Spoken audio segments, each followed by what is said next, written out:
नमस्कार, आभार, अभिनंदन, स्वागत आप सभी का सवा लाख टके का में पहला सवाल ये कि ये जो तूफानी रफ्तार आज बाजार ने पकड़ी है, ये कहां तक जाती हुई दिखाई दे रही है? क्या इस रैली में 25,000 होल्ड कर पाएगा निफ्टी? पहला सवाल।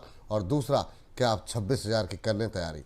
ये दो महत्वपूर्ण सवाल थे। इसके अलावा महत्वपूर्ण सवाल क्या है, जिस तरीके से आज ऑटो शेयरों ने रफ्तार पकड़ी है, क्या रणनीति होनी चाहिए? क्या प्रॉफिट बुक करना चाहिए, नई खरीदारी करनी चाहिए, या फिर अभी फिलहाल चुपचाप होल्ड करके बने रहना चाहिए?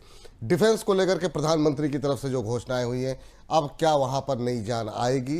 ये महत्वपूर्ण सवाल है। और क्या अब पोर्टफोलियो में बदलाव का वक्त आ गया? इन तमाम प्रश्नों के उत्तर जो है आज के इस खास कार्यक्रम में तलाशने की कोशिश हम करेंगे। लेकिन सबसे पहले आज के विशेष मेहमान को रूबरू कराते हैं। हमारे साथ डॉक्टर रवि सिंह जी जुड़ चुके हैं आज के इस विशेष दिन। रवि सर, बहुत बहुत स्वागत। आपके जिस तरीके से ये जो आज हुआ 15 अगस्त के दिन, जिस तरीके से प्रधानमंत्री की स्पीच आई और पुतिन को लेकर के जो मुलाकात थी उसमें कुछ नेगेटिव नहीं निकला, तो ऐसे में कैसे देख रहे हैं आप बाजार को, और क्या ये जो रैली है वो सस्टेन करेगी सर? पहले तो बहुत बहुत धन्यवाद विपुल जी, मुझे एक बार जोड़ने के लिए। और आपने बिल्कुल सही कहा। देखिए, मार्केट किस लहर में बह रहा है उसको समझने की यहाँ पर ज्यादा जरूरत है, क्योंकि इस समय कुछ भी थोड़ा सा अगर पॉजिटिव सेंटिमेंट यहाँ पर डेवलप होगा तो क्या ताकत से मार्केट बढ़ सकता है वो यहाँ पर नजर आ रहा है। लेकिन आज का जो रेजिस्टेंस लेवल है वो है 25,000 का, और 25,000 के आसपास आके मार्केट थोड़ा सा थकता हुआ सा बार बार नजर आ रहा है।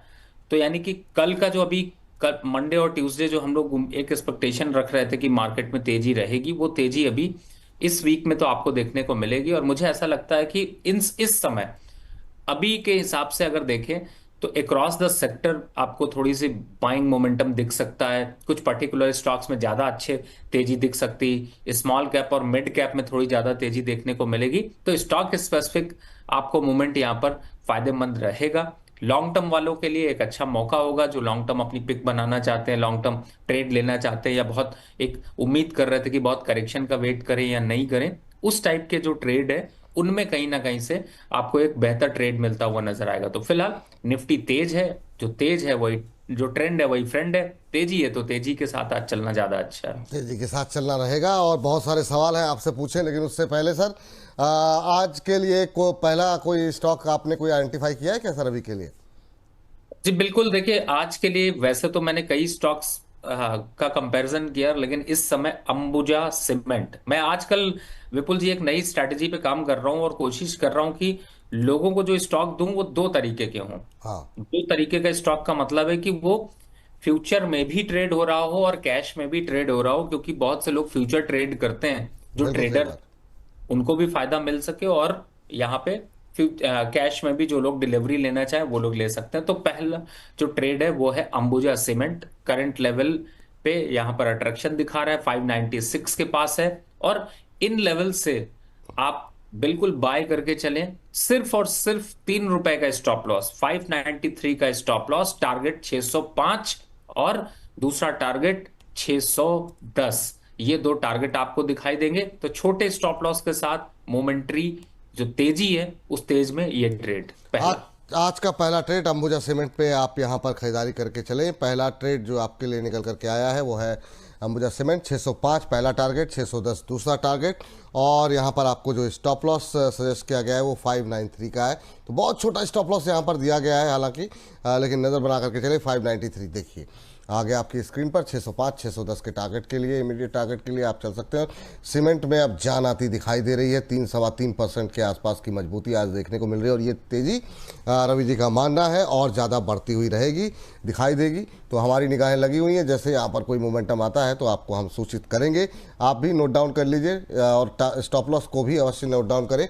अगर स्टॉप लॉस रिवीजन की बाद में आवश्यकता पड़ेगी तो वो हम रवि जी से संपर्क करके आपको बता देंगे।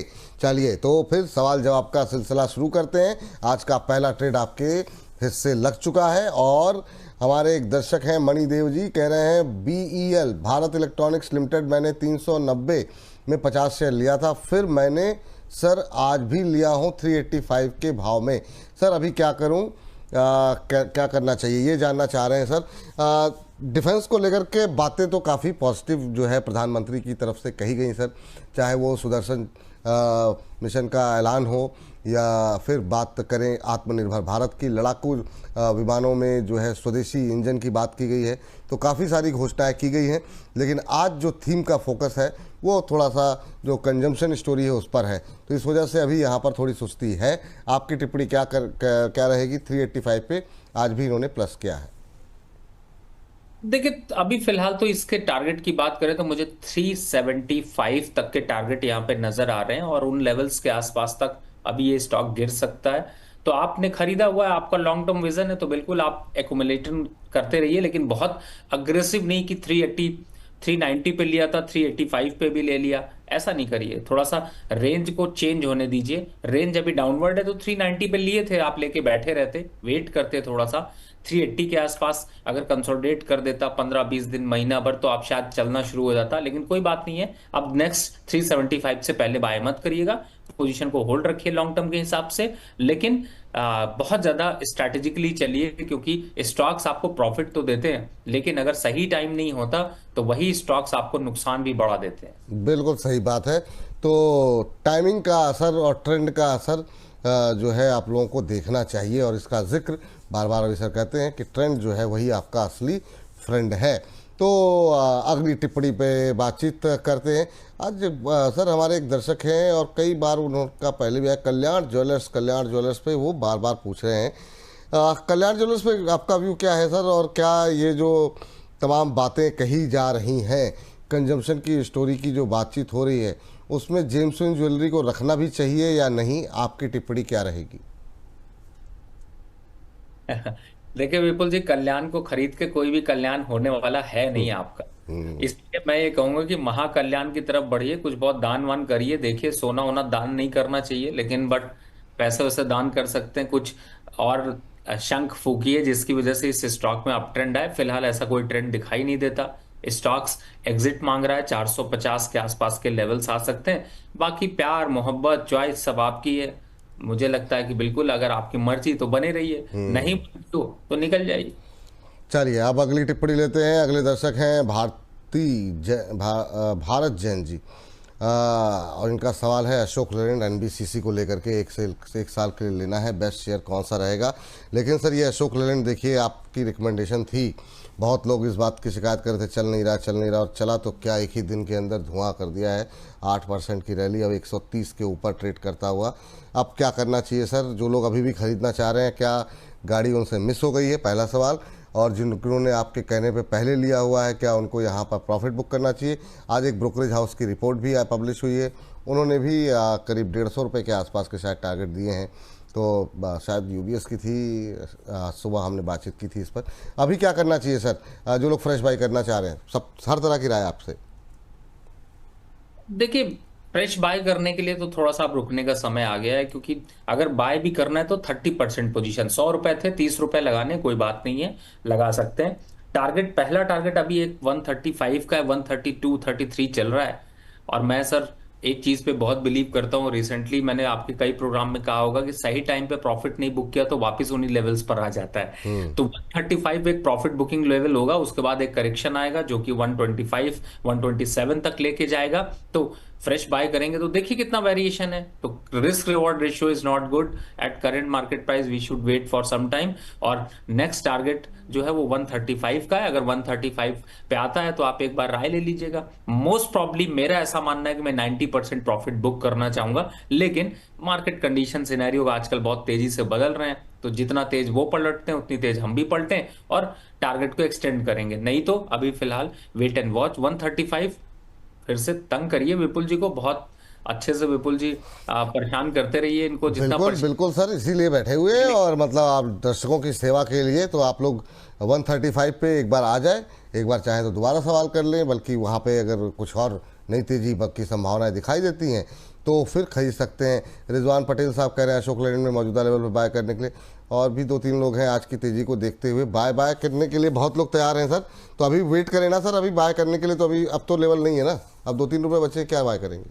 बिल्कुल, इसीलिए मैंने कहा देखिए रिस्क रिवॉर्ड रेशियो बेहतर नहीं, लेकिन फिर भी अगर आप अपने हाथ की खुजली व समझ गए होंगे मिटाना चाहते हैं तो एक बार को 30% पोजीशन, मतलब 100 क्वांटिटी खरीदी थी, 30 शेयर खरीद लीजिए, मीटर चालू कर दीजिए। मीटर चालू हो गया तो फिर मीटर को मैनेज करना भी सीखेंगे। तो मीटर चालू करना है तो सिर्फ 30% पोजीशन, पूरी पोजीशन बिल्कुल नहीं लेनी। 20 माफ़ कीजिएगा, 20-30% की पोजीशन ले सकते हैं। पूरे पैसे एक मुश्त अभी के लिए मत लगाइए, तेजी ठीक ठाक आ चुकी है, तो ये सलाह आपके लिए दी जा रही है अगर हाथ की खुजली मिटानी हो तो। चलिए आगे बढ़ते हैं और अगले दर्शक की टिप्पणी लेते हैं। डेली लाइफ जी हैं पुष्पा जी, और कह रही हैं आईओबी में 47 की बाइंग है, क्या करूं प्लीज़ आंसर दें। रवि सर काफ़ी टाइम हो गया है, 4700 शेयर हैं। क्वांटी भी तो थोड़ा मतलब हल्के फुल्की नहीं रखते ना, वो उसमें फिर समस्या तो हो ही जाएगी, दबाव आ जाता है। सर बैंकों में भी आज रैली दिखाई दे रही है, आईओबी भी ऊपर है, लेकिन मतलब 1.5% के आसपास की तेज़ी है। 36 रुपये 75 पैसे इनकी खरीद का भाव थोड़ा ठीक ठाक ऊपर है, 47 रुपये का है। क्या करेंगे सर, 4700 शेयर हैं, मतलब अगर 10 रुपये का लॉस है, 47,000 का लॉस हो रहा है। नहीं, मैं समझ रहा हूँ सर, लेकिन देखिए अभी इस समय तो फिलहाल आईओबी उस परफॉर्मेंस पे नहीं जा पा रहा जो एक्सपेक्टेशन होनी चाहिए, और कहीं ना कहीं से थोड़ा ठंडा सा पड़ा हुआ है। इस ठंडक में मुझे ऐसा लगता है अभी गर्मी डालने की जरूरत है नहीं, और थोड़ा सा वेट एंड वॉच, थोड़ा टाइम आपका बढ़ जाएगा। 2-1 महीने का टाइम आपको और यहाँ पर एक्सटेंड करना पड़ेगा। फिलहाल करंट लेवल के हिसाब से देखते हैं तो मुझे लगता है कि अगर रेंज चेंज होनी है तो इसमें थोड़ा सा समय जो है वो लगेगा, क्योंकि 38 के ऊपर या 40 के ऊपर निकला तो ही रेंज चेंज कर पाएगा, अदरवाइज इसी रेंज के आसपास रहेगा। तो लॉस तो आपका बहुत नहीं होने वाला है यहाँ से, लेकिन पोजीशन पे प्रॉफिट भी नहीं आएगा। तो 1-2 महीने के लिए अभी आपको और यहाँ पर इंतजार करना पड़ेगा। अभी थोड़ा सा इंतज़ार करना पड़ेगा, ये सलाह आपके लिए है। इसके अलावा जो है अगले दर्शक की टिप्पणी लेते हैं, और आज आरआईएल को लेकर के सेजल रॉथ जी जानना चाह रहे हैं। आरआईएल सर अब क्या ऐसा शेयर है जिससे अब थोड़ा सा जो एक पहले कॉन्फिडेंस था, क्या वो कॉन्फिडेंस कम हो रहा है, या फिर आपको लगता है ठीक है वो अपनी भाई बाजार का दिग्गज है, शेयर है, आने वाले टाइम में जो है वो चलेगा। आपकी टिप्पणी क्या रहेगी? इनकी खरीद 1468 की है, 1468। देखिए एक चीज समझिए विपुल जी की, जो ये स्टॉक है वो ना एक रेंज में काम करता है, उसके बाद एक रेंज को कुछ दिन के लिए छोड़ता है तो एक अच्छी खासी 12-15% की रैली दिखाता है, उसके बाद फिर धीरे धीरे धीरे धीरे आगे 3 महीने में वापस उसी रेंज पे आ जाता है। तो अभी चल रहा है 1380, चलेगा 1370-50 तक। लेकिन आपने 1400 पे खरीदा तो जल्दबाजी एवरेज करने की ना करें, थोड़ा वेट करें।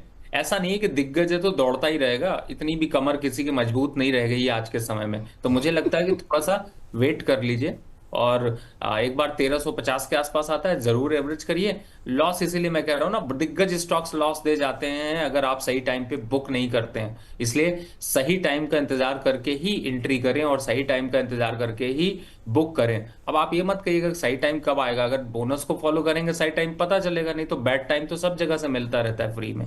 बिल्कुल सही बात है, सही वक्त पर सही राय आपको यहाँ पर अच्छे अच्छे एक्सपर्ट से मिलेगी, और रवि सर लगातार सही सही सलाह जो है आपको दे रहे हैं। और आयुष राज जी जानना चाह रहे हैं, अच्छा थोड़ी सी रैली आई, मतलब थोड़ी तो नहीं, खैर आज की रैली में सर बहुत लोग बुलिश होते हुए दिखाई दे रहे हैं। ज़्यादातर सवाल नई बाइंग को लेकर के अब आ रहे हैं, पहले लोग लॉसेस के बारे में पूछ रहे थे, अब सब लोग कह रहे हैं यहाँ खरीद सकते हैं वहाँ खरीद सकते हैं। आयुष राज जी जानना चाह रहे हैं विशाल मेगा मार्ट और अपोलो माइक्रो के बारे में कि क्या अभी खरीद सकते हैं। सर ये जो कंजम्पशन स्टोरी की बात और ख़ास तौर से जीएसटी की कटौती की बात है, आपकी कोई राय है सर? अभी कहाँ पर बुलिश हैं आप, और क्या विशाल मेगा मार्ट उन शेयरों में है जिसमें अभी भी फ्रेश बाई की गुंजाइश हो? 150 रुपये के आसपास पहुँचता हुआ 2.25% की तेज़ी है, आपकी टिप्पणी क्या रहेगी? और अपोलो माइक्रो पे भी ये जानना चाह रहे हैं, एक डिफेंस का शेयर, कि यहाँ पर क्या सलाह रहेगी फ्रेश बाई को लेकर के?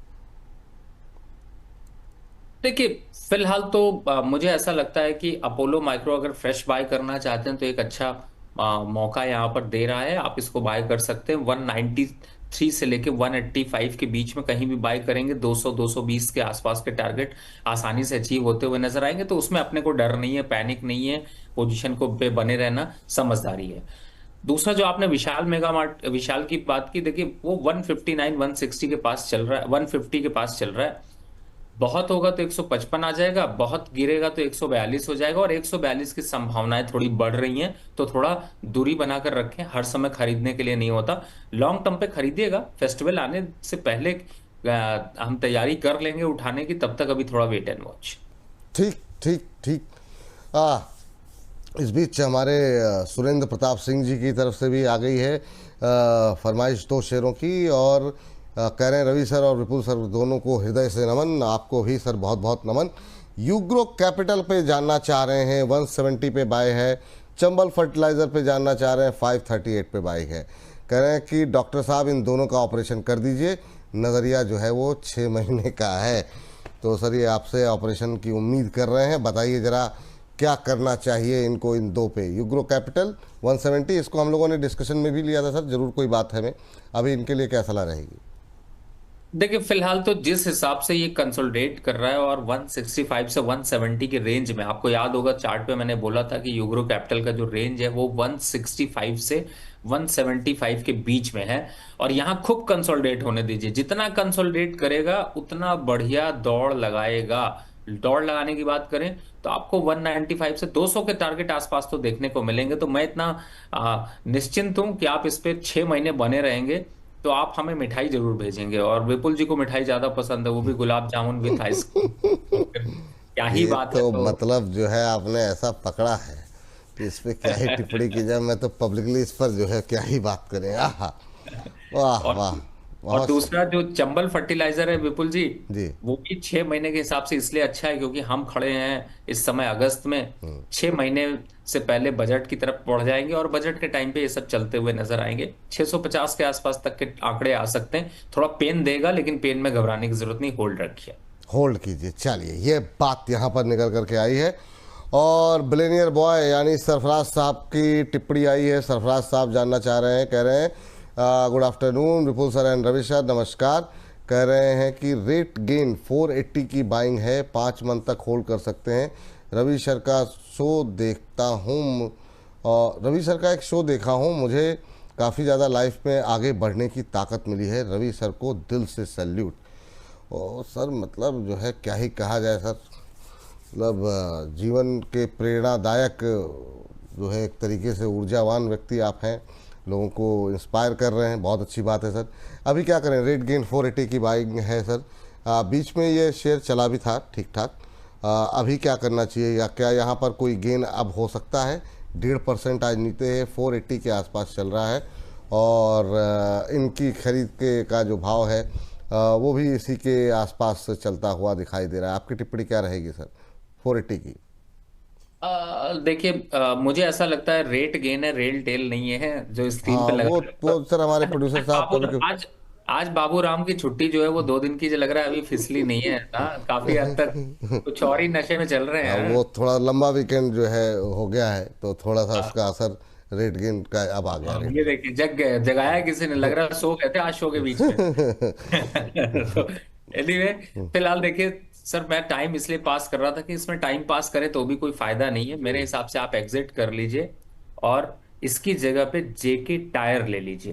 अब आप कहेंगे कि ये कौन सा कॉम्बिनेशन है। देखिए, कॉम्बिनेशन कॉम्बिनेशन को बाद में समझेंगे, पहले जरूरी है आपके लॉस को प्रॉफिट में निकालना और प्रॉफिट बड़ा निकलवाना। जेके टायर इस समय ज्यादा अच्छा लग रहा है। वैसे भी अभी बाबूराम जी गाड़ी खरीदने वाले थे, उसका टायर में जेके टायर पूछ रहे थे, वाह, तो मुझे लगता है कि वो आप यहाँ पे एक बार को लीजिए। अपसाइड टारगेट में 10 से 12% बहुत आसानी से मिल सकते हैं। थोड़ा लंबा रखेंगे तो जो इस अभी ईज ऑफ हुआ है, इसमें 16-17% की रैली आने वाले 6 महीने में देखने को मिल सकती। तो शिफ्ट कर लीजिए, जेके टायर में ज्यादा अच्छा पोजीशन है।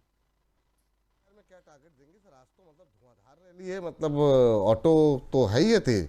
ऑटो से जुड़ी हुई जो कंपनियां हैं वो भी धुआंधार रैली दिखा रही हैं। 5% की तेजी, 327 का लेवल है। फ्रेश बाई पे अगर खरीद अभी करें तो क्या टारगेट दे रहे हैं सर जेके टायर में? जेके टायर का 380 का टारगेट है, इसीलिए मैंने बीच में बोला नहीं, क्योंकि मैंने 6 महीने का टारगेट लिया है। तो 380 बड़ी आसानी से अचीव कर सकता है विथ स्टॉप लॉस ऑफ 310। एक पोजिशनल बाय यहाँ पर कर सकते हैं। अच्छा सर, एक थोड़ा सा घुमा करके पूछते हैं, टायर में आपको सबसे ज़्यादा पसंद ये जो है, ये जो आपने जेके टायर का जिक्र किया वही है, या फिर अपोलो टायर जो कि 6.5% ऊपर है, सीएट 5% ऊपर है, इनमें भी कोई गुंजाइश है क्या, या फिर इनको छोड़ देना चाहिए? नहीं देखिए, वैसे तो मैं टायर के तीनों स्टॉक्स में बुलिश हूँ। इनफैक्ट 4 स्टॉक, एमआरएफ भी एक स्टॉक है जिसको कि आप देखते हैं। लेकिन अब चूंकि उसके हम साथ समस्या है, खाली देख ही सकते हैं, तो इसलिए जो है ना लोगों के सवाल का। अब बताइए अभी क्या कौन खरीदेगा इसको? जी सर। तो बस यही बात आपकी जो मैं कहने वाला हूं कि हर एक की पॉकेट में जो फिट बैठता है उस हिसाब से आप खरीदेंगे। रेंज और टारगेट और रैली जो है वो आपको बराबर दिखाई देगी। लेकिन जेके टायर अपोलो टायर के कंपैरिजन में थोड़ा सा ज्यादा स्ट्रांग दिखाई देता है। और अगर इन दोनों तीनों को कंपैरिजन करें तो सीएट टायर ज्यादा दमदार दिखाई देता है। लेकिन सीएट टायर 3,500 रुपए का स्टॉक है। थोड़ा सा लगता है इतना महंगा स्टॉक देने से ज्यादा अच्छा छोटे मोटे से काम चल जाए, प्यार मोहब्बत से पैसे निकल आए, जबरदस्ती लड़ाई ना करनी पड़े, तो ज्यादा अच्छा है। रिस्क रिवॉर्ड रेशियो के हिसाब से जेके टायर और अपोलो टायर ज्यादा बेटर दिखाई देते हैं। जेके टायर अपोलो टायर, ठीक है सर। इस पर थोड़ा सा जानकारी मिल गई लोगों को, काफ़ी अच्छा। और एक अच्छा सवाल है और आज के दिन के लिए मुझे लगता है कि बहुत लोगों के मन का सवाल है। ये स्नेहाशीष जी हैं, वो कह रहे हैं sir, I want to invest in the stock market for the first time today. If you can give me some advice and shares it would be beneficial. Cash in hand 45,000, 45,000 रुपये इनके पास हैं। तो ये 45,000 है। बहुत सारे लोग ऐसे हैं जो नए होंगे, या अब अगर बाज़ार में एक नई रैली की शुरुआत होती है, मान लीजिए 50,000 रुपये कोई लगाना चाह रहा है, या किसी कोई 1 लाख रुपए लगाना चाह रहा है अगले 6-8 महीने के लिए। तो सर चूंकि आपने स्पीच भी सुन ली, आपने देख लिया जीएसटी को लेकर के, डिफेंस को लेकर के जो ऐलान हुए हैं, इसके बाद क्या आप पोर्टफोलियो में कोई बदलाव करने की सलाह देंगे? और वो कौन से शेयर होंगे जिनको आप, अगर आप कुछ 2-4 मिनट लेकर के 5 मिनट आराम से आप एक्सप्लेन कर सकें अभी की जो बदलाव बाजार के अंदर दिखाई दे रहा है? देखिए विपुल जी, दो अपडेट पहले देना चाहूंगा, उसके बाद आपके इस क्वेश्चन का जवाब देता हूं। आप जैसा कहें, क्योंकि आप अलग से ये अपलोड करते हैं, हाँ तो बिल्कुल। कहते हो तो मैं उसी पे पॉइंट पे आ जाता हूँ डायरेक्टली। पहले या सवाल ही आप अपडेट दे दीजिए सर, कोई समस्या नहीं। जी सर। अच्छा, अपडेट नंबर 1 की एक तो मैंने आपको टाटा मोटर याद होगा अभी हाँ। 650 तो 53 पे बाय दिया था, 680 है। उन मोमेंट्री ट्रेडर से एक्सपेक्टेशन है कि प्रॉफिट बुक करना चाहे तो यहाँ पे बुक कर लें, लेकिन अगर कंटिन्यू करते हैं तो 700 का एक टारगेट अचीव कर सकते हैं, 670 का लेकिन स्टॉप लॉस इंक्रीज कर लीजिए जिससे कुछ प्रॉफिट आपको मिल सके। दूसरा, चूंकि 1:15 का टाइम निकल गया, हमारे विपुल जी ने हाँ बिल्कुल बिल्कुल सर। कर दिया। अब मुझे जो अभी स्टॉक समझ में आ रहा है वो है पराग मिल्क। इस समय चल वाह। रहा है 124 रुपए। और पराग मिल्क थोड़ा ज्यादा अट्रैक्टिव लग रहा है। ऐसा लगता है कि 232 रुपए तक के टारगेट इंट्राडे में अचीव कर सकता है। स्टॉप लॉस 220 या 21 का लेकर चला जा सकता है। ये मोमेंट्री ट्रेड है, तो आप यहां पर अपनी पोजीशन बना सकते हैं। सर ये आपने जो सुना है ना, मतलब बिल्कुल रिटेलर्स के मन का, क्योंकि बीते 10-15 दिन के अंदर इतने ज़्यादा सवाल हैं। हालांकि हम ले कम पाए हैं, इसको डिस्कशन आपके साथ कम हुआ है, लेकिन जो है बहुत सवाल रहते हैं। तो 224 पे चल रहा है, 2-4 रुपये नीचे का एक स्टॉप लॉस लगाइए। अभी का जो ये मोमेंटम है 5-5.5% तक का, ये आपको और ज़्यादा बढ़ता हुआ दिखाई देगा। और ये 232 तक के टारगेट इंट्राडे लेवल पे निकल कर के आए हैं। इसको क्या बीटीएसटी में भी तब्दील कर सकते हैं अगर टारगेट अचीव नहीं होता है इंट्राडे में? तो ये मेरा सवाल है सर। जी बिल्कुल, इसको करना चाहिए। इनफैक्ट बीटीएसटी के बजाय आप इसको बीटीएसटी में अगर एस एक दिन और बढ़ा देते हैं तो वो ज्यादा अच्छा होगा। और मुझे लगता है कि बड़ी आराम से ही आपको 242 तक के भी टारगेट दे सकता है। थोड़ा मोमेंट्री है यहाँ पर, अच्छा वॉल्यूम के साथ निकल रहा है स्टॉक, तो मुझे लगता है पकड़ना चाहिए। पकड़ना चाहिए, तो ये आप जरा पकड़ के चल सकते हैं। 224 के आसपास अभी पहुंचता हुआ 232, 242 के टारगेट और 220 का एक स्टॉप लॉस। जी सर। हाँ सर, अब उस सवाल पे आते हैं कि ये जो नए बदलाव हुए हैं, खासतौर से अब फेस्टिव सीजन की शुरुआत, फेस्टिव सीजन से पहले एक बड़ा बूस्ट देने की कोशिश सर गवर्नमेंट की तरफ से, जीएसटी कट का ऐलान, आरबीआई ऑलरेडी जो है रेट कट कर चुका है बड़ा 50 बेसिस पॉइंट का। क्या ये सब मिल करके डिमांड को बढ़ा सकते हैं? और अगर बढ़ाते हैं, रूरल डिमांड इंप्रूव होती है और शहरी डिमांड इंप्रूव होती है, तो किस तरह के बदलाव पोर्टफोलियो में होने चाहिए, कहाँ फोकस करना चाहिए? कुछ शेयरों के नाम अगर आप ले सके तो। देखिए, सबसे पहले तो एक बात समझिए कि जो इस समय पूरे पोर्टफोलियो, उसमें बहुत ज्यादा कुछ बदलाव की जरूरत नहीं है। अगर आपके पोर्टफोलियो में सेक्टर और स्टॉक में भी मैं आ जाता हूं, अगर सेक्टर के हिसाब से देखें तो जैसे बैंकिंग काउंटर आपके पास है, रेलवे काउंटर आपके पास है, साथ ही यहाँ पर एफएमसीजी काउंटर आपके पास है, और दूसरी तरफ अगर जाते हैं तो मुझे लगता है कि ऑटो की आपने चूंकि आज चर्चा करी थी, तो ऑटो सेक्टर अगर आपकी पॉकेट में इस समय है तो आपके लिए ज्यादा अट्रैक्टिव है। और इन सेक्टर्स पे थोड़ा सा अग्रेशन दिख सकता है, मोमेंटम दिख सकता है, खास तौर से इनको लीड करता हुआ ऑटो सेक्टर यहां पर नजर आ सकता है। तो ये आप क्लियर रहिए। अब आ जाते हैं कि मैं स्टॉक स्पेसिफिक, अगर मैं मान लीजिए कि 5 स्टॉक चूज करना चाहूं तो मैं इन्हीं सेक्टर से चूज करूंगा। बैंकिंग काउंटर से एसबीआई और बैंक ऑफ बड़ौदा सबसे पहले चॉइस लूंगा। दूसरी तरफ अगर फाइनेंस में जाता हूं तो अभी फाइनेंस में जैसे हम बात कर रहे थे तो एनबीएफसी सेक्टर से यूग्रो कैपिटल चूज कर लीजिए। और दूसरी तरफ आ, पूना वाला फिनकॉर्प, इसको आप ले सकते हैं जो कि इस समय 470 के आसपास चल रहा है। तीसरी तरफ अगर आते हैं ऑटो सेक्टर से, जैसे मैं दिग्गज की बात अगर करूं तो जो मुझे दिग्गज में समझ में आ रहा है वो है टाटा मोटर और दूसरा है महिंद्रा एंड महिंद्रा। मुझे ये दो काउंटर अब लॉन्ग टर्म पर काफी अट्रैक्टिव लग रहे हैं। और इन टॉपर्स, टॉप का मतलब है हिट लिस्ट पे हैं, तो इन्हीं हिट लिस्ट पे आपको यहां पर फोकस करना चाहिए। और शॉर्टर पीरियड में अगर हम शॉर्टर पीरियड की बात करें तो शायद आप ऑटो कंपोनेंट को भी यहां पर थोड़ा सा ऐड कर सकते हैं, जिसमें कि आपका ऑटो कंपोनेंट की तरफ अगर हम जाते हैं तो जैसे कि एक्साइड इंडस्ट्री, जेके टायर, और साथ ही दूसरे अगर पर्टिकुलर ऑटो सेक्टर से ही अगर आपको लेना है तो एनआरबी बेयरिंग। ये 3 काउंटर, तो आपने देखा कि वेटेज जो है वो मेरा थोड़ा ऑटो सेक्टर की तरफ थोड़ा ज्यादा है। और अगर कम वेटेज रखना है और जिन स्टॉक्स को आप लगता है कि ये जरूरतमंद नहीं है तो उसमें अभी आईटी काउंटर और रियल्टी काउंटर है, अगर उनमें पोजीशन है, लॉस आ रहा है, तो आप इन स्टॉक्स में अगर आप स्विच कर जाते हैं तो ये आपको जल्दी तेजी से बढ़ता हुआ मुनाफा दे सकते हैं। अभी मैंने रेलवे काउंटर को की भी बात की थी कि रेलवे काउंटर की तरफ फोकस रखिए, लेकिन अग्रेशन फोकस नहीं रखना है। जैसे आप देखिए मैं जो वेटेज बनाने की कोशिश कर रहा हूं उसमें कोशिश ये कर रहा हूं कि ऑटो सेक्टर और ऑटो सेक्टर के पार्ट्स, उनकी कंपनीज को थोड़ा ज्यादा फोकस कर पकें, लेकिन दूसरा सेक्टर से भी थोड़ा बहुत लेके चलें। तो अब रेलवे सेक्टर में बात करें तो आरवीएनएल और आईआरएफसी, ये 2 काउंटर ही लेकर चलिए। तीसरे चौथे जो और हैं उनको अभी मैं इंक्लूड इसलिए नहीं कर रहा हूं क्योंकि I am waiting for some next level of momentum. Third, अगले पार्ट्स पोर्शन की तरफ जाएं, जो मैंने एफएमसीजी कहा था, तो मुझे ऐसा लगता है कि यहाँ पर गोदरेज सीपी और ओवरऑल अगर देखते हैं तो एचयूएल यहाँ पर काफी अट्रैक्टिव है। इन दो स्टॉक्स का को भी आप अपनी बास्केट में रख सकते हैं। तो अगर आप ओवरऑल बास्केट बनाएंगे तो 10-12 स्टॉक की बास्केट बनेगी, रिस्क डाइवर्सिफाई हो जाएगा, टेंशन नहीं होगा। फेस्टिवल सीजन स्टार्ट हो तो आग लग जाएगी, रेलवे काउंटर चलेंगे तो आग लग जाएगी, और अगर कुछ नहीं चलता है तो बैंकिंग काउंटर से दिग्गज स्टॉक्स में मोमेंटम आएगा ही है। ठीक, तब जरा एक एक करके जो है हम उन शेयरों का नाम एक बार फिर से रिपीट कर देते हैं। एक बार फिर से आपको बता दें कि अभी के मौजूदा माहौल में ज़्यादा बदलाव करने की सलाह नहीं दी गई है रवि जी की तरफ से। जो आपके पास सेक्टर्स पहले से थे, बैंक, ऑटो, इनको लेकर के ऑटो एंसेलरीज, रेलवे, एफएमसीजी, इन पर ही फोकस करें। जो नाम दिए गए हैं एक बार फिर से जरा स्क्रीन पर हम लेकर के आ जाते हैं। एसबीआई बैंकों में सर ये सारे अभी खरीद सकते हैं ना करंट जी लेवल पे? बिल्कुल, ये बास्केट जो बनानी है वो अगर आप आगे आने वाले समय को देख रहे हैं, फेस्टिवल सीजन्स को देख रहे हैं, अक्टूबर नवंबर देख रहे हैं, तो अभी बनानी चाहिए। अभी बनानी चाहिए, चलिए ठीक है। तो यहाँ पर एसबीआई, बैंक ऑफ बड़ौदा बैंकों में पसंद आ रहा है। फाइनेंशियल सेक्टर से यूग्रो कैपिटल, पूनावाला फिनकॉर्प को जो है शामिल किया गया है। अगर हम ऑटो की तरफ जाते हैं तो टाटा मोटर्स, एमएनएम, ये यहाँ पर जो है अपने पोर्टफोलियो में आप ऐड करके चल सकते हैं। करंट भाव पर खरीदारी करने की सलाह है टाटा मोटर्स और एमएनएम के ऑटो के अंदर। ऑटो इंसलरीज की अगर बात करें, जिसमें हम अगर टायर कंपनीज को भी जोड़ लें तो जेके टायर सबसे ज़्यादा पसंद आ रहा है। इसके अलावा एक्साइड है जिसमें आप पोजीशन ले सकते हैं।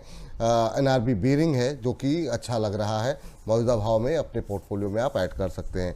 रेलवे के अंदर 2 शेयरों पर ही फोकस रखने की सलाह दी गई है, उसमें आरवीएनएल और आईआरएफसी का नाम है, जिसमें करंट लेवल पे भी खरीदारी करने की सलाह दी गई है।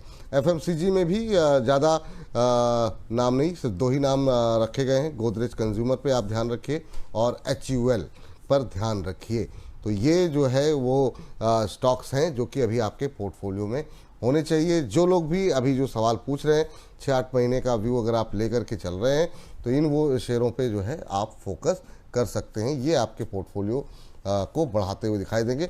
कुछ एक सेक्टर चलेंगे, कुछ नहीं चलेंगे, लेकिन आपको फ़ायदा ओवरऑल जो है वो होता हुआ दिखाई देगा अपने पोर्टफोलियो में। चलिए उमेश जी से बातचीत कर लेते हैं। उनसे बात उमेश जी नमस्कार। नमस्कार सर। कैसे हैं उमेश जी? सर मैं बहुत बढ़िया। आप कैसे हैं सर? अरे सर, आप बढ़िया, हम बढ़िया, और क्या चाहिए सर। बहुत शानदार। बताइए क्या प्रश्न पूछना चाह रहे हैं। सर मेरी एक पुट ले रखी है मैंने निफ्टी में 24,900 की। 102 की रेट पे सर 1800 है। आपने कितने पे लिया था? 102 पे। 102 पे। अभी चल रही है 1200। हाँ नहीं, 1800 शेयर है सर मतलब। सर 24,900 की पुट ले रखी है। एक तो बड़ी मुश्किल से बाजार चलता है, जरा सा चलता है तुरंत लोगों को लगता है गिर जाए। रवि सर, क्या सलाह रहेगी? 24,900 की पुट लेकर के बैठे हुए हैं। अभी इनको क्या करना चाहिए, क्या स्ट्रेटजी आप सजेस्ट करेंगे इनके लिए? देखिए, इस समय जो मोमेंट्री है, मार्केट जितना तेज है, थोड़ा सा प्रॉफिट बुकिंग सेकंड हाफ में आ सकती है आफ्टर 230। 91 रुपीज चल रहा है इस समय 24,900 की पुट। अगर आपने करंट एक्सपायरी 21 अगस्त की ले रखी है, मुझे ऐसा लगता है कि यहाँ पर आप 75 के स्टॉप लॉस से आप अपनी पोजीशन को होल्ड करके रखें। लेकिन टारगेट बहुत ज्यादा नहीं, 120 के आसपास आता है तो प्रॉफिट बुक कर लीजिए। ये बात यहाँ पर है। तो सर, ये जो सलाह है इस पर आप अमल कीजिए। और इस बीच चलते हैं अगली सवाल पे। मजूम मुजान कुमार जी हैं। विपुल जी, एक ट्रेड जब ऐसा बोल रहे बस हैं तो मुझे बस बस। ट्रेड नजर आ गया है, हाँ, लेकिन ये इस बार ऑप्शन का ट्रेड है, चूंकि ऑप्शन प्रीमियम की बात हो रही थी। बिल्कुल बिल्कुल सर, बताइए। 21 अगस्त 25,100 की पुट इस समय चल रही है 200 रुपए। एक बार फिर से रिपीट कीजिए सर, कितने की? 21 अगस्त एक्सपायरी 25,100 की पुट जो कि चल रही है 200 रुपए। हम्म। इसको स्टॉप लॉस लगाना है 172 का, और टारगेट इसका होगा 235 रुपए का। अगर छोटा टारगेट लेना हो बीच में, क्योंकि बहुत लंबा मार्केट नहीं है, तो 225 के पास आप बुक कर सकते हैं। लेकिन स्टॉप लॉस स्ट्रिक्टली फॉलो करिएगा। ये ट्रेड उनके लिए है जो सिर्फ ऑप्शन में ट्रेड करते हैं। जो लोग ऑप्शन में ट्रेड नहीं करते, वो लोग रवि सिंह को इस चीज पे अभी ना सुने। मैं हाँ आपको स्टॉक नहीं नहीं, ये अच्छा किया आपने। 25,100 की पुट आपको लेनी है 21 अगस्त के एक्सपायरी वाली। और यहाँ पर स्टॉप लॉस 172 का लगाना है। 225 233 के भाव आपको जहाँ दिखाई दे वो निकल जाइएगा आप। तो अभी यहाँ पर एक शॉर्ट टर्म में थोड़ी सी प्रॉफिट बुकिंग, थोड़ी सी मंदी खेलने की सलाह दी जा रही है। 25,100 की पुट लें।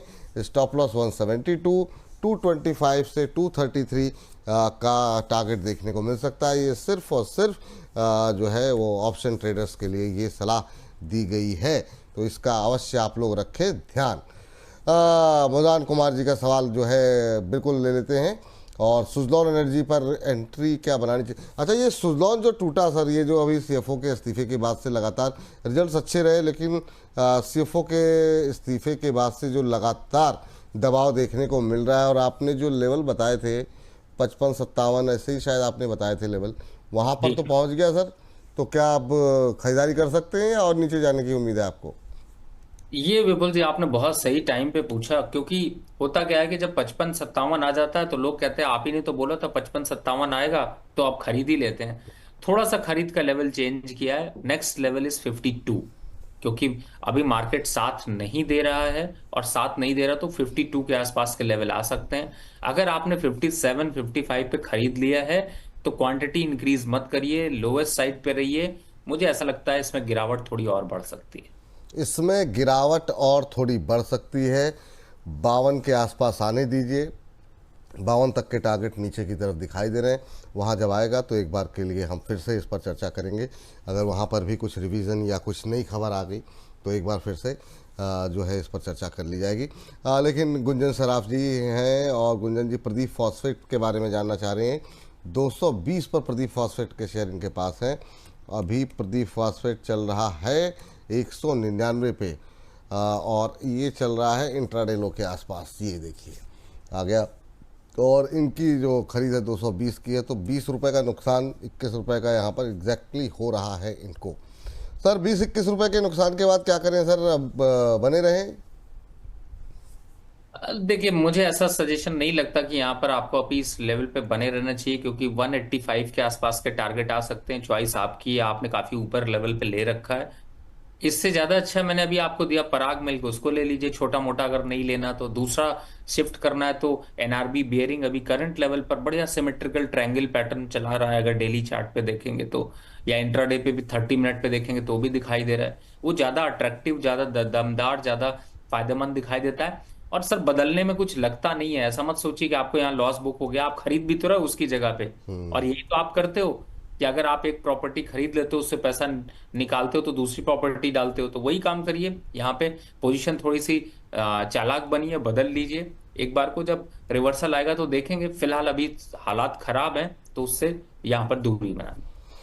ठीक है सर। और इन सब के बीच में अपर सर्किट जी, हमारे जो दर्शक हैं, कह रहे हैं रवि जी के दिए हुए बंसल वायर में स्टॉप लॉस हिट है, प्लीज़ अपडेट करें अभी क्या करना है। अभी चल रहा है ऑलमोस्ट फ्लैट जो है बंसल वायर का शेयर 367 के आसपास।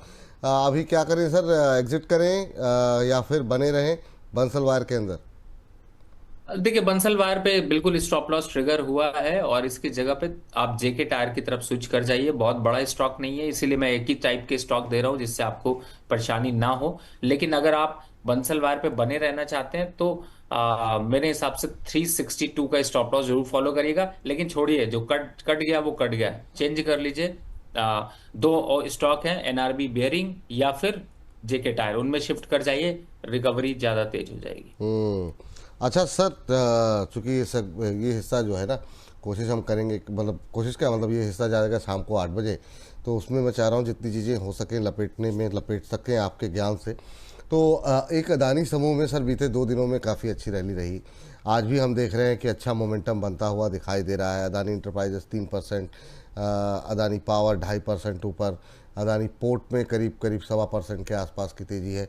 अदानी ग्रुप में कुछ पकड़ा है क्या? हालांकि अभी तक तो क्लैरिटी नहीं आई है, लेकिन अभी फ्रेश पोजीशन के लिए कोई आपको अच्छा लग रहा है क्या? और अभी क्या सलाह रहेगी अदानी समूह पे? विपुल जी, 1.40 हो रहे हैं, 45 पे वैसे ट्रेड देना चाहिए था, लेकिन जब चूंकि अदानी की चर्चा आपने पहले ही कर ली हाँ तो हाँ मैं इसको बिल्कुल। पहले ही ले लेता हूँ। हाँ। अदानी ग्रुप से अदानी पोर्ट, अगर इस समय इसको 15 मिनट के चार्ट को, छोटा सा चार्ट, मोमेंटरी चार्ट देखेंगे, बढ़िया कप एंड हैंडल पैटर्न एक बना हुआ है। और मुझे ऐसा लगता है कि यहाँ से 1350 के आसपास के आंकड़े बड़ी आसानी से छू सकता है। तो आप समझ ही गए होंगे कि आने वाले 2-3 दिनों तक अदानी पोर्ट यहाँ पर एक अच्छा मोमेंटम दिखा सकता है, इस पे यहाँ पर बने रहना चाहिए। दूसरी तरफ अदानी पावर की आपने बात करी, अदानी पावर सर ये अभी अदानी पोर्ट पे आपने कहा, चूंकि ये मोमेंटम ट्रेड है, तो फ्रेश बाय अगर करते हैं तो टारगेट एक बार बता दीजिए, क्योंकि अगर एक दो दिन। 13, हाँ। हाँ 1350 पहला टारगेट, दूसरा टारगेट 1370 है, स्टॉप लॉस बनता है यहाँ पर 1305 रुपए का। 1305, एक बार मैं रिपीट कर देता हूँ दर्शकों के लिए। 1305 का स्टॉप लॉस लगाइए अदानी पोर्ट पे खरीदारी की सलाह अगले 1-2 दिन के लिए। और 1350 से लेकर के 1370 तक के टारगेट, 1350 से 1370, ये 2 टारगेट आपको सजेस्ट किए गए। करंट लेवल पे खरीदारी की सलाह, 1305 का एक स्टॉप लॉस लगाने की सलाह है। अभी 1318 के आसपास ट्रेड करता हुआ तो अदानी, ये देखिए आ भी गया स्क्रीन पर, बहुत शानदार 1317-18 पे ट्रेड करता हुआ, 1350 1370 के टारगेट और मोमेंटम में है। ये मोमेंटम और तेज होता हुआ दिखाई दे सकता है अदानी पोर्ट में। जी सर, हाँ आप अदानी पे चर्चा। जी सर। देखिए अदानी के यार मेरा कोई रोल नहीं है इसमें, जो 2-4 रुपए बढ़ गया ना, इसमें मेरा कोई रोल नहीं है। क्योंकि होता क्या है कि जब हम लोग स्टॉक्स देते हैं तो वो एकुमुलेशन ऐसा ब्रेकआउट की जगह पे होता है कि बहुत तेजी से अग्रेशन बढ़ गया हाँ तो कोई बात नहीं दूसरा सर, इसमें आप परेशान होते हैं। हाँ इसमें आपका कोई दोष नहीं है। जी सर। अदानी ग्रुप अच्छा के सर, एक अपडेट कर देते हैं, 1000 से ज़्यादा दर्शक लाइव हमारे साथ जुड़े हुए हैं, तो दर्शकों का थैंक यू। और ऐसे ही आप लोग थोड़ा और संख्या बल बढ़ाने की कोशिश कीजिए, अपने तमाम सोशल मीडिया प्लेटफॉर्म पे इसको लिंक को शेयर कीजिए, चाहे आप व्हाट्सअप स्टेटस लगाएं या फिर ट्विटर पे शेयर करें, फेसबुक पे शेयर करें। तो थैंक यू आप लोगों का। ऐसे ही अपना भरोसा, अपना प्रेम लगातार बनाए रखिए और ज़्यादा से ज़्यादा लोगों तक शेयर करने की कोशिश कीजिए। Yes sir. जी सर, कंटिन्यू सर। देखिए जब अदानी ग्रुप के पूरे स्टॉक को देखें तो देखिए 2-3 दिन तक अभी अदानी ग्रुप पे तो बाइंग रहेगी। मार्केट में चूंकि तेजी है तो थोड़ा करेक्शन आने के संकेत कम है। अदानी पोर्ट, अदानी पावर और अदानी इंटरप्राइजेस, इन पे यहाँ पर आपको फोकस किया जा सकता है, इनकी तरफ आप ज्यादा ध्यान रखिए। और चूंकि अदानी ग्रुप से ही अगर देखते हैं तो आपको अंबुजा सीमेंट भी नजर आता है, तो मुझे लगता है कि वहां पर भी आप थोड़ा सा जो है वो एक बाइंग मोमेंटम लेकर चलें। मुझे लगता है आने वाले टाइम पे 3 से 5% की रैली इस वीक तक में आपको बड़ी आसानी से देखने को मिल सकती है। हालांकि कई स्टॉक्स तो बहुत ज्यादा तेजी से बढ़ रहे हैं, तो 2-3% शायद आपको अट्रैक्टिव ना लगे, लेकिन 5-8% तक की मैक्सिमम रैली आपको देखने को मिल सकती है। ठीक सर, ये बात यहाँ पर अदानी समूह को लेके। अच्छा, एक हमारे दर्शक हैं अदानी इंटरप्राइजेस 2190 में बाय किया हुआ है, तो उनके लिए क्या सलाह रहेगी? क्या अभी होल्ड करें? क्योंकि 200 रुपये तो हालांकि इनके बन रहे हैं, कहाँ प्रॉफिट बुक करना चाहिए? टारगेट क्या, टारगेट जानना चाह रहे हैं बेसिकली। बढ़िया सर, 2450 से 2480 से पहले बिल्कुल मत हिलिएगा, और डट के बैठे रहिए। हो सकता है 2505 के आसपास के लेवल आपको यहाँ पर मिल जाए। और विपुल जी, एक बात आपने बड़ी बढ़िया कही। इस समय अभी मैं भी देख रहा हूँ 1000 के आसपास दर्शक हैं, और पर दर्शकों की बड़ी समस्या है। समस्या इस बात की है कि क्या नाम है ना, पेशेंस नाम की तो चीज रह नहीं गई है। पेशेंस क्यों नहीं रह गया? देखिए क्या होता है, कुछ लोग ना कीबोर्ड और माउस लेके बैठते हैं, सवाल आपके पास भी यहाँ पे भी भेज देते हैं, कहीं और भी भेज देते हैं, कहीं और लगे रहते हैं, हाँ, मीडिया ये एक समस्या ही कह रहे हैं, ये वही देसी नाम इधर भी, वही है। नाम उधर भी, वही जगह, 4 जगह। बिल्कुल सही बात है। तो एक एक कहावत मुझे इस पे याद आ रही है, हालांकि कहावत वैसे आप बढ़िया अच्छा बोलते हैं। आ, एक आदमी जो घर का ना घाट का। अब वो आदमी है कि क्या है, वो आप जानवर के हिसाब से आप लोग वो देते हैं। तो सर वैसी सिचुएशन अपनी मत आने दीजिए, मैं एकदम साफ कहता हूँ। शांति से बैठिए, सवाल आपका नहीं लिया जा रहा है, लेकिन मार्केट की जो चर्चा चल रही है ना, वो ऐसी चर्चा चल रही है जिसमें कि आपको डायरेक्शन मिलेगा मिलेगा। आप ये सोचेंगे कि आपको आपने अपना सवाल पूछा, इमीडिएट आंसर आ जाए, नहीं आया, दूसरी जगह भाग गए, फिर तीसरी जगह किया, फिर चौथी जगह किया। सर नाचने को तो बहुत कुछ है, नाचने को तो रील ही मिल जाती है। अब आपको नाचना कहाँ कहाँ है आप देख लो। तो मेरे हिसाब से दर्शकों से मैं क्यों कह रहा हूं, देखिए मैं भी जानता हूं आपका पेशेंस बनाकर रखना बड़ा मुश्किल काम है, लेकिन पेशेंस तो सर बनाना पड़ेगा अगर मार्केट में कमाना है तो। और अगर मार्केट में नुकसान नहीं करना है तो सर कोई बात नहीं, हम रील देख के नाचते रहेंगे, नाचते रहेंगे, नाचते रहेंगे, और कहीं ना कहीं इधर उधर लुढ़क जाएंगे, कोई बता देगा। फिर वही होता है कि जो मैंने अभी आपको बताया कि कहते हैं ना घर का ना घाट का, वो आप समझदार आप लोग हैं। अब ओह, मैं क्या ही बोलूं उस पे। क्या ही बोला जाए। चलिए सर, ये एक क्वेश्चन लास्ट, और उसके बाद जो है हम आईपीओ सेगमेंट की तरफ बढ़ रहे हैं। और मैं चाहूँगा कि इस सेगमेंट को यहाँ तक पूरा सेगमेंट ही अगर कवर हो जाए तो बहुत अच्छी बात है रात के 8 बजे के लिए। मेरा सवाल ये है कि डिफेंस को लेकर जो इतनी बातें की गई प्राइम मिनिस्टर की तरफ से, उनमें क्या उसके बाद आपका नज़रिया क्या है? आज थोड़ी सी प्रॉफिट बुकिंग कुछ में है, कुछ में शिपिंग डिफेंस जैसे शेयरों पे काफ़ी अच्छी रैली भी है, 1-2%। क्या करना चाहिए? और उसमें अगर पोर्टफोलियो में कोई शेयर ऐसे हैं जो आपको लगता है कि शामिल किए जाने चाहिए, तो कौन से होंगे वो नाम, वो भी अगर आप ले सकें इस सेगमेंट को समाप्त करने से पहले। बहुत अच्छा सवाल है, और मैं इसलिए अच्छा सवाल कह रहा हूं क्योंकि देखिए सबकी इस समय डिफेंस में ना, सब लोग ना हर समय कूद कूद कर पकड़ने की कोशिश करते रहते हैं, और बहुत बार जो है वो आप खरीद तो लेते हैं लेकिन आपको वो लेवल्स नहीं मिल पाते हैं। देखिए इस समय 2 स्टॉक मुझे अच्छे लग रहे हैं। पहला स्टॉक है BEML और दूसरा स्टॉक है पारस डिफेंस। बाकी डिफेंस के सारे स्टॉक्स के बहुत हाई पीज हैं, बहुत वॉल्यूम के साथ अगर आगे बढ़ेंगे तो ही नए लेवल पे पहुंच पाएंगे, अदरवाइज अंडर करेक्शन ड्यू है यहाँ से 8 से 10% का। तो बहुत अग्रेशन में मत जाइए। देखिए मैंने BDL, अगर आपको एग्जांपल याद दिलाऊं तो कुछ दिन पहले BDL जब 1390 और 1450 के आसपास आ रहा था तो कहा था आप ले लीजिए, अब 1650 आ जाएगा। तो रेंज पकड़ कर चलिए, स्टॉक को पकड़ कर चलिए। लॉन्ग टर्म के हिसाब से अगर गोल कर रहे हैं तो लॉन्ग टर्म के सेंटिमेंट को थोड़ा कम रखिए, लेकिन शॉर्ट टर्म पे डिप का इंतजार करके अच्छी स्ट्रेटजी बनाइए। और इस समय 2 स्टॉक अच्छे लग रहे हैं। पहला BEML जो कि 4100 के पास चल रहा है, 4600 तक जा सकता है। पारस डिफेंस जो 670 चल रहा है, और जाने में एक बार को 720 रुपए तक के लेवल्स आपको देखने को मिल सकते हैं। दूसरी तरफ इसमें जिन सेगमेंट्स में अगर देखें तो जैसे आपने देखा होगा जी शिपिंग में थोड़ा सा एक कंसोलिडेशन चल रहा है, तो इस कंसोलिडेशन को देखें तो वापस से आपको 880 और 870 के आसपास वापस अट्रैक्शन दिखाई देगा। एक स्टॉक ऐसा है जिसे आपने देखा है लेकिन बहुत ज्यादा शायद आपने फॉलो नहीं किया होगा, दैट इज एरोफ्लेक्स। और हाँ, एरोफ्लेक्स बिल्कुल सही कह रहे हैं। डिफेंस काउंटर में आता है, लेकिन उसका अट्रैक्टिव लेवल, बाइंग लेवल जो है वो है 174 का। तो मैं सभी स्टॉक्स जो ऐसे हैं जिनको कवर कर सकते हैं, जिनको खरीद सकते हैं, उनकी तरफ फोकस कर रहा हूँ। जिनको रुकना है उनमें अगर जाते हैं तो आपको मैंने पहले ही बताया, बीईएल से अभी थोड़ी दूरी बनाकर रखिए, क्योंकि अभी थोड़ा सा प्रॉफिट बुकिंग और आएगी। 375 के आसपास आप यहाँ पे खरीदारी कर सकते हैं। एस्टर माइक्रो एक स्टॉक है, 1,000 रुपए का है, वो भी डिफेंस से ही लगभग रिलेटेड होता है, तो मुझे लगता है वहां पर भी थोड़ा सा 950 के आसपास के लेवल आते हैं तो बाय करेंगे। दूसरी तरफ जीआरएससी थोड़ा सा अच्छा लग रहा है, लेकिन अगर आज के हिसाब से रैली देखते हैं, 2% की रैली है, 2500 के आसपास या 2550 के आसपास मिलता है तो ज्यादा अट्रैक्टिव है। 8-10% मिलने की संभावना है, तो आप इस तरीके से डिफेंस काउंटर पे आप अपनी स्ट्रेटजी बना सकते हैं। बिल्कुल। और पसंदीदा शेयर है बीएमएल पारस डिफेंस, तो इस पे आप लोग रखिए नज़र। तो यहाँ पर पूरा मतलब कोशिश ये किया गया, अदानी समूह हो, ऑटो पैक हो, एफएमसीजी हो, सब पे हम लोगों ने थोड़ी थोड़ी बात कर ली कि कोई सेगमेंट छूटे ना। अगले सेगमेंट का रुख करें उससे पहले ज़रा टी स्प्लिट लेकर के आ जाते हैं कि डिफेंस को लेकर के अगर आपके मन में और भी डिटेल में हमने बातचीत की है। एक तो राय रवि सर की है और दो राय आप लोगों को, ज़्यादा से ज़्यादा लोगों की राय करते हैं हमारे अगले सेगमेंट जिसका नाम है आईपीओ हो तो ऐसा।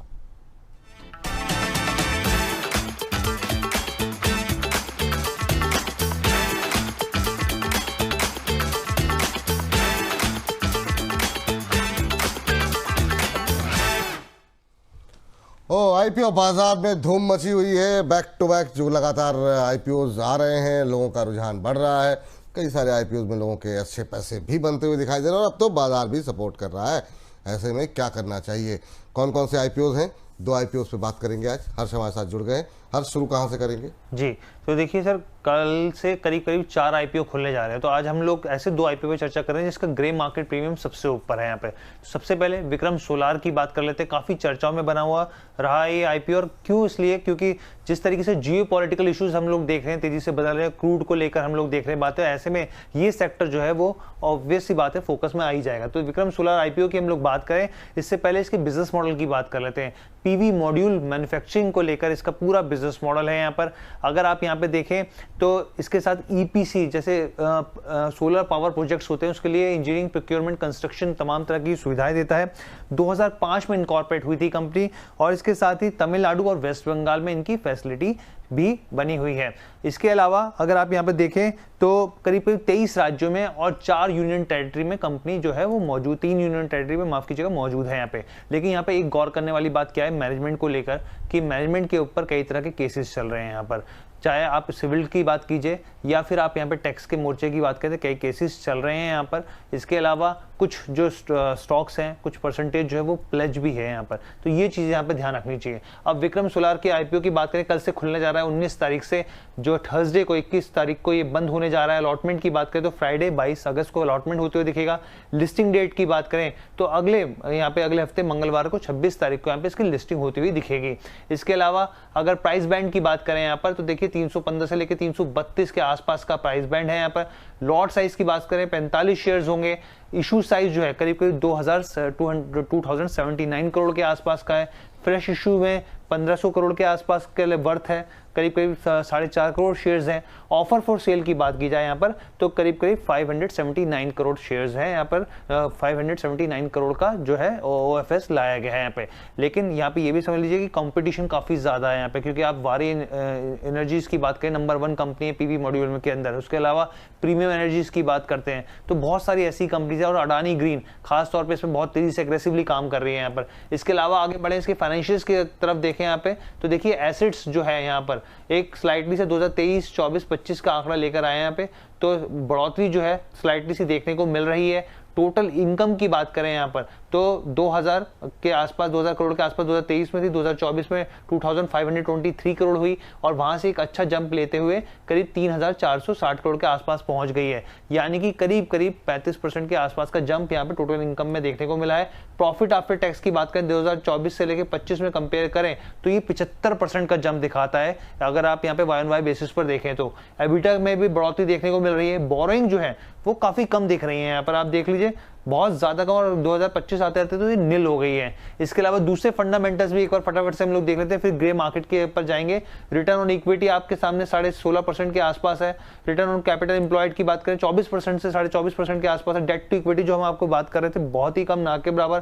प्रॉफिट आफ्टर टैक्स मार्जिन जो है 4%, एबिटा मार्जिन 14.5% के आसपास है। अब ग्रे मार्केट प्रीमियम क्या शो कर रहा है वो आपको दिखाते हैं फटाफट से। तो देखिए ग्रे मार्केट प्रीमियम 62 रुपए जो है यहाँ पर इशू प्राइस बैंड से यहाँ पे 62 रुपए जो है ऊपर है, यानी कि 18.5% से ज्यादा के लिस्टिंग गेन्स है। अगर स्थिति देखी जाए तो करीब करीब 394 रुपीज के ऊपर आसपास के ऊपर इसकी लिस्टिंग हो सकती है। चलिए, तो अभी तो ग्रे मार्केट में प्रीमियम अच्छा चल रहा है, अभी अच्छा रहेगा कि नहीं रहेगा, कितना अच्छा है वो जरा रवि सर से पूछते हैं। रवि सर, आपकी टिप्पणी क्या रहेगी इस नए आईपीओ को लेकर के? कितना दम आपको दिखाई देता है, क्योंकि इसकी जो पीयर ग्रुप की जो कंपनियां लिस्टेड हैं ऑलरेडी, वो भी मतलब अच्छी खासी रिटेल इन्वेस्टर्स को मुनाफा देती रही हैं। क्या करना चाहिए, यहाँ पे पैसे लगाएं या बाकी कंपटीशन पे जो है वहाँ पे जाएं? नहीं, देखिए फिलहाल जब भी कोई कंपनी लिस्ट होती है तो थोड़ा सा तो अंडर वैल्यूड मिलता है मौका, और आपको एक लिस्टिंग का गेन का यहाँ पर सीधा सीधा फायदा मिलता है। तो अगर मैं इसके हिसाब से देखता हूँ तो मुझे ऐसा लगता है कि अभी कंपनी के नंबर्स अच्छे हैं। हालांकि बहुत इंपॉर्टेंट बात यह है जो हाईलाइट करी है यहाँ पे कि थोड़ा सा कंपनी के जो प्रमोटर्स हैं उनको लेकर के जरूर जो केसेस हैं वो एक इशू है। लेकिन अगर नंबर्स के फ्रंट पे जाते हैं तो वो मुझे लगता है कि उतना कुछ मैटर नहीं करता। और अभी फिलहाल ओवरऑल जो स्ट्रक्चर है वो काफी स्ट्रांग दिखाई दे रहा है। और वैसे भी इन सारी चीजों को कैलकुलेट करिए तो आपको ये क्लियर मिलता है कि आपको एक लिस्टिंग गेन का तो मजा मिलेगा ही मिलेगा, और थोड़ा सा एक अग्रेशन भी आपको प्राइसेस में देखने को मिल सकता है। अब आते हैं कि तेजी तो होगी, इसमें कोई डाउट नहीं है। अगर मैं एक ग्रे मार्केट प्राइस के प्रीमियम को लेकर चलूं तो 420-420-30 के आसपास के प्रीमियम तक आपको ये हिट होता हुआ नजर आ सकता है। लेकिन क्या 420 के बाद आप खरीदना चाहेंगे? तब आप जरूर वहां पर एक बार को रुकिएगा। लेकिन हाँ, लिस्टिंग गेन के साथ में प्राइस कितना अप पर बैंड पर जाता है वो बहुत काफी इंपॉर्टेंट है। लेकिन लिस्टिंग गेन तो आपको यहाँ पर मिले, लिस्टिंग गेन मिलना है तो लिस्टिंग गेन के लिए बिल्कुल अप्लाई कर सकते हैं ना सर? जी बिल्कुल, 100% करना चाहिए। चलिए, तो इस आईपीओ में आप बिल्कुल लिस्टिंग गेन के लिए यहाँ पर विक्रम सोलार में आईपीओ के लिए अप्लाई कर सकते हैं। तो ये राय फिलहाल के लिए निकल के आती हुई। कल से खुलने वाला आईपीओ है, अभी से तैयारी कर लीजिए, पूरी तैयारी पहले ही करवा देते हैं। हर्ष के पास अब चलते हैं और दूसरे आईपीओ के बारे में एनालिसिस करते हैं। हर्ष, दूसरा आईपीओ कौन सा है? जी, पटेल रिटेल। और हम अगर बात करें इस कंपनी की तो 2008 में ये इनकॉर्पोरेट हुई थी, और जैसे कि रिटेल के नाम से बात कंपनी का नाम भी है, तो रिटेल सुपर मार्ट्स जो है बेसिकली चेन, ये जो है कंपनी इस पे फोकस करती है। इसका पूरा बिजनेस मॉडल है। अगर हम लोग और बारीकी से समझे तो टियर 3 शहरों में इनका खास तौर पे फोकस है, सब अर्बन्स के ऊपर खास तौर पे यहाँ पे। इसके अलावा स्टोर्स की अगर वाइड रेंज की बात करें, प्रोडक्ट्स की रेंज की बात करें, तो उसमें यहाँ पर आप देखिए कि फूड हो गए, नॉन फूड एफएमसीजी हो गए, जनरल मर्चेंडाइज हो गए, और एपरल्स जो हैं वो फोकस है कंपनी के। अगर स्टोर की बात करें किस नाम से फेमस है, जाना जाता है यहाँ पर, तो पटेल आर मार्ट जो है महाराष्ट्र में के इसका कंपनी के जो स्टोर्स हैं। इसके अलावा अगर आप देखें 43 स्टोर्स ओवरऑल भारत के अंदर हैं इसके। और अगर आप यहाँ पे देखें अप्रॉक्सीमेटली रिटेल एरिया जो है वो 1.78 स्क्वायर फीट के आसपास है यहाँ पे। इसके अलावा और भी कई प्रोडक्ट्स हैं कंपनी के जो अपनी लेबलिंग के नाम से करते हैं, जिसमें दालें हो गई, घी हो गई, तमाम तरह की चीजें हैं। अब अगर हम देखें सेम बिल्कुल, क्योंकि कल खुलने जा रहा है, अगस्त 19 तारीख को खुलने जा रहा है, आईपीओ 21 तारीख को बंद होने जा रहा है। अलॉटमेंट की बात करें तो फ्राइडे को 22 अगस्त को होता हुआ दिखेगा। लिस्टिंग डेट की बात करें यहाँ पे तो 26 अगस्त को होता हुआ दिखेगा। इसके अलावा अगर हम लोग आगे बढ़े यहाँ पर तो प्राइस बैंड जो है 237 से लेके 255 रुपए प्रति शेयर के भाव तय किया गया है। एक लॉट में 58 शेयर्स होंगे। टोटल इशू साइज जो है वो छोटा है, अगर आप इसके हिसाब से कंपेयर करें दूसरे आईपीओ के मुकाबले 242 करोड़ के आसपास का है यहाँ पर।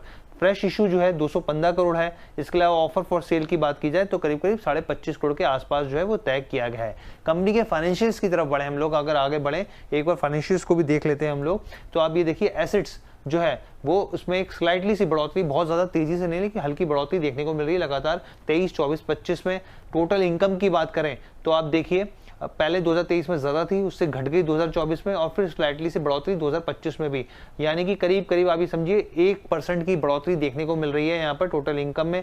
प्रॉफिट आफ्टर टैक्स की बात करें यहाँ पर तो 16 करोड़ था 2023 में, वहां से बढ़कर 23 करोड़ हुआ, फिर 25 करोड़ हुआ, करीब करीब 14% के आसपास का यहाँ पर प्रॉफिट आफ्टर टैक्स देखने को मिल रहा है। एबिटा की बात करें यहाँ पर तो एबिटा में भी लगातार बढ़ोतरी है, लेकिन हल्के हल्के करके यहाँ पे, और बोरोइंग जो है यहाँ पर वो एक बना हुआ है, कर्ज जो है कंपनी के ऊपर है। इसके अलावा अगर हम लोग आगे देखें, इसके दूसरे फाइनेंशियल्स की तरफ देखें यहाँ पे, तो देखिए रिटर्न ऑन इक्विटी 19% के आसपास है, रिटर्न ऑन कैपिटल की बात करें 14.5% के आसपास, डेट टू इक्विटी 1.34% है। तो ये यहाँ पे ये ध्यान रखिएगा 1.34% के आसपास है यहाँ पे। प्रॉफिट आफ्टर टैक्स की मार्जिन की बात करें 3%, एबिटा मार्जिन भी 7.5% के आसपास है। ग्रे मार्केट प्रीमियम क्या कह रहा है, एक बार वो आपको दिखाए थे 36 रुपए ऊपर, 14.5% के हिसाब से अगर मौजूदा स्थिति देखी जाए तो 14%, 14.5% के लिस्टिंग गेंस होने की पूरी संभावना है। 291 के ऊपर लिस्ट होता हुआ दिख सकता है। चलिए 14% के आसपास ग्रे मार्केट प्रीमियम यहाँ पर चल रहा है पटेल रिटेल के अंदर। लेकिन इसके साथ साथ सर मैं चाहूँगा कि आप ज़रा अपडेट कर दें, क्योंकि काफ़ी सारे लोग की टिप्पणी आ रही है कि अंबुजा सीमेंट में जो है स्टॉप लॉस कट गया है, क्या करना चाहिए। तो क्या इसको रिवाइज करेंगे? शिवजी त्रिपाठी जी हैं, एक बार अपडेट कर दीजिएगा तमाम दर्शकों को। और दूसरा, अब इस IPO पे आपकी टिप्पणी। देखिए फिलहाल तो अंबुजा सीमेंट का जो स्टॉप लॉस आप देख रहे हैं गैप फिल करने के लिए थोड़ा सा नीचे जा सकता है, तो आप इसका स्टॉप लॉस 588 तक मैक्सिमम रिवाइज कर सकते हैं। अगर वो कट जाता है तो फिर रिवाइज मत करिएगा, तभी ट्रिगर करा के एग्जिट कर जाइएगा, पहला।